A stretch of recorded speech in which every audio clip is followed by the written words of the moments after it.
Halo teman-teman santuy, kita balik lagi nih ke rekap bagian ke-6 dari Tapak Sakti 9 Benua. Melanjutkan cerita sebelumnya, adu keahlian tak dapat terelakkan. Partai Cixing menyerang Qing Yao sendiri, tapi Qing Yao tak terkalahkan. Bahkan dia membuat Ketua He berlutut pada kakeknya.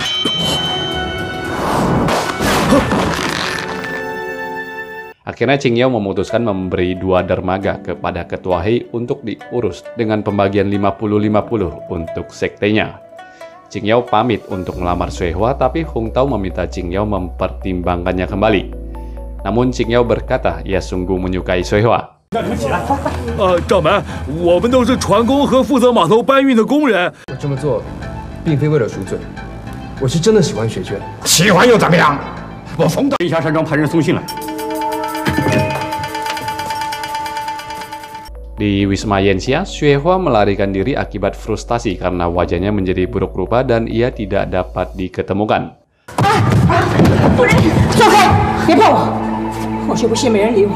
9 Benua dan Hati Baja kembali ke Wisma Yanxia lalu menemukan Tu Qing yang bersedih kehilangan Xue Hua. Tak lama Hati Baja menemui Pik In yang memarahi putrinya ini. Tu Qing dan 9 Benua menyusul ke sana. 来示威，还是来看烟霞山庄的笑话？雪娟被毁容，失踪，全都是你。 Tu Qing yang hendak melerai malah dimaki Pik In yang mengatakan bahwa Hati Baja bukanlah anak Tu Qing, tapi Tu Jin Hao. Hati Baja yang syok dan sedih lalu pergi meninggalkan ruangan. 我告诉你，火云邪神古剑魂才是你真正的爹。让他死，我要他死。 我要他死！别人养了20年的女儿，还蒙在鼓里。 Tu Qing mengakui bahwa Hati Baja bukanlah putrinya, tapi ia menyayangi Hati Baja seperti putrinya sendiri. 你不要走！现在雪娟已经失踪，生死未卜。现在我真的不想。 我没有一刻不把你当成我自己亲生女儿来对待。 Merasa tak pantas, Hati Baja pergi meninggalkan Wisma walau dimohon oleh Tu Qing. Tapi melalui bujukan 9 Benua, Hati Baja akhirnya mengakui bahwa Tu Qing lah ayahnya.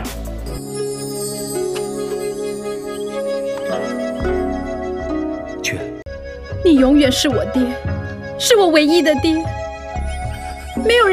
Kemudian Tu Qing mencoba meredakan kebencian Pik In dengan membawa Hati Baja ke kamar Pik In. 你们盟军俩好好的谈谈。 Di sana terkuaklah bahwa Pik In sedari mengandung sudah membenci bayi dalam kandungannya dan ingin menggugurkan Hati Baja dengan obat keras. Namun Tu Qing lah yang menukar obat keras tersebut hingga nyawa Hati Baja terselamatkan. Kembali dengan perasaan remuk, Hati Baja meninggalkan Wisma Yanxia. 雪华，我是来向您辞行的。你还有一根刺儿。现在当中的这根刺儿也被挑走，我就是想告诉你，雪华是个品性兼优的好女儿。 Di perjalanan mereka berjumpa dengan Qing Yao yang masih mencari Xue Hua namun tidak pernah berhasil menemukannya. Di rumah makan, Hati Baja mengungkapkan niatnya untuk mencari Xue Hua sendiri, sementara 9 Benua dimintanya kembali untuk mengurus usaha ekspedisi. Kemudian mereka pun berpisah. 看你一个人上路，我实在很担心。 Sepeninggal mereka, Qing Yao didatangi anggota Sanjie yang tewas karena perselisihan dengan partai Cixing. 被打瘸了腿，我大姐被他们奸污了，我们的苦能用钱收买吗？ Mereka protes keras melihat kebijakan Qing Yao sebagai ketua yang malah menjalin hubungan dengan Cixing. Satu anggota mereka bahkan hendak melukai Qing Yao hingga diringkus.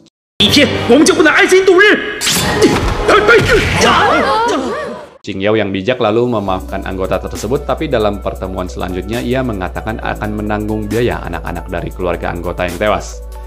Tapi dia juga mengancam akan menghukum mati apabila mereka berani mencari masalah kembali dengan Cixing. Setelahnya, anggota yang berani melawan tersebut akhirnya dikembalikan kepada ibunya. 后来以为你死了，我才知道报仇不是罪。 Di biro ekspedisi, Xiao Yi menolak menerima kawalan dari Wisma Sanjie. Sembilan benua meminta maaf atas keributan yang terjadi dan berjanji dirinya tidak akan lagi menerima kawalan Sanche pada Xiaoyi yang sedang bersedih karena Xie yang melarikan diri dari Wisma dan belum juga ditemukan. Xiaoyi menyalahkan Qing Yao yang saat itu tidak dapat melindungi Xie hingga wajah Xie menjadi hancur oleh serangan Piao Piao. Setelahnya Xiaoyi pun pergi meninggalkan biro mereka untuk mencari Xie pula. 活该，就让我自己来多受点苦好了。你留下来好好做生意。 Sendirian sembilan benua ternyata didatangi oleh Xie yang kehabisan bekal dan meminta sejumlah uang kepadanya. 再加上之前赚的，应该够我花的，拿来。我哪有钱呢？ Tak punya uang, Xie yang manja menjadi marah dan terjadi perselisihan antara sembilan benua dengan adik iparnya tersebut. Sembilan benua mencoba menyadarkan Xie yang sedang kecewa dan sedih dengan penampakannya yang baru namun belum terlihat hasilnya. Hingga pada suatu malam, Xie berniat mencuri barang-barang Wisma Tuan Ke, namun niatnya diketahui oleh sembilan benua. Ketika sembilan benua mengembalikan barang-barang tersebut ke kediaman Tuan Ke, ia dipergok oleh Tuan Ke dan dipukuli semalaman.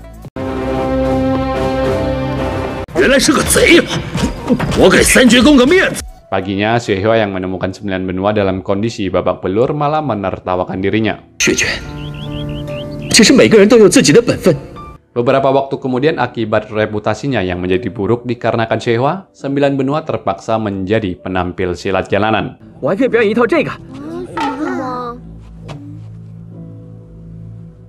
Dalam kondisi serba kesusahan, ia masih dikeroyok oleh Tuan Ke dan anak buahnya hingga sembilan benua menyadari ia memiliki tenaga dalam yang sangat tinggi.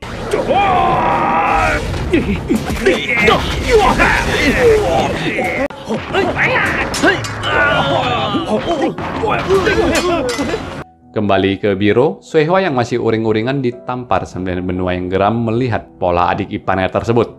Baru sedikit tersadarkan, tiba-tiba Xiaoyi kembali ke biro dari pencariannya dan mengatakan ia tidak akan mencari Xie kembali dan berusaha tidak sedih.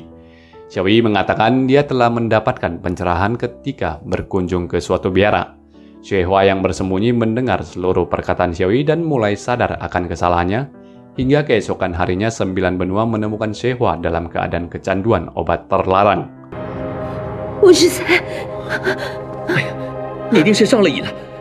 Hari demi hari emosi Xie mulai stabil kembali dan sembilan benua mendesaknya untuk menerima Xiaoyi sebagai suami karena dia menganggap cinta Xiaoyi bukan sekedar cinta belaka. Kita dibawa untuk melihat Piao Piao teracuni dan ditangkap oleh Kaipang, lalu dia dibawa oleh Ketua Yang dan Panatua Mo untuk diserahkan kepada Tu Qing.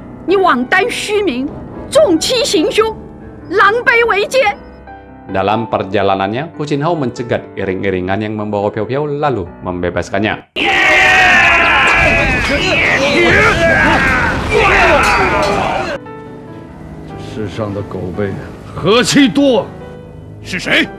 Panatua Mo menjadi buta akibat serangan Gu Qinhao. Di sebuah rumah makan, guru utara dan selatan melihat Piao Piao lalu mengejarnya, tapi ternyata itu adalah jebakan Gu Qinhao yang membuat keduanya tak sadarkan diri.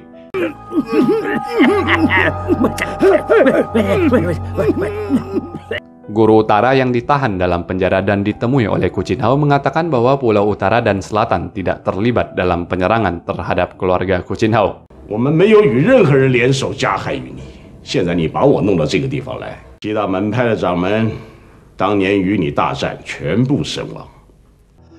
Ternyata Gu Qinhao ingin meminjam keahlian guru utara yang pandai dalam hal menulis untuk menuliskan setiap peristiwa dari rencana besar yang akan dilakukan oleh Gu Qinhao. Sampai di sini dulu rekap pada bagian ini, teman-teman santuy sekalian. Please like video ini kalau teman-teman suka, dan kita berjumpa lagi ya pada rekap kelanjutannya. Bye-bye.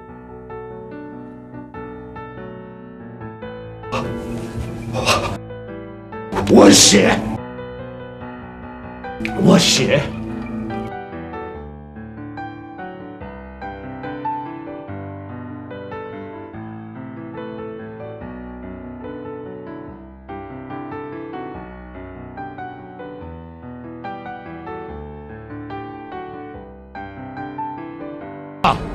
我们大家把话说清楚、说明白，我相信公道自在人心吧。我不是跟你玩，我也不是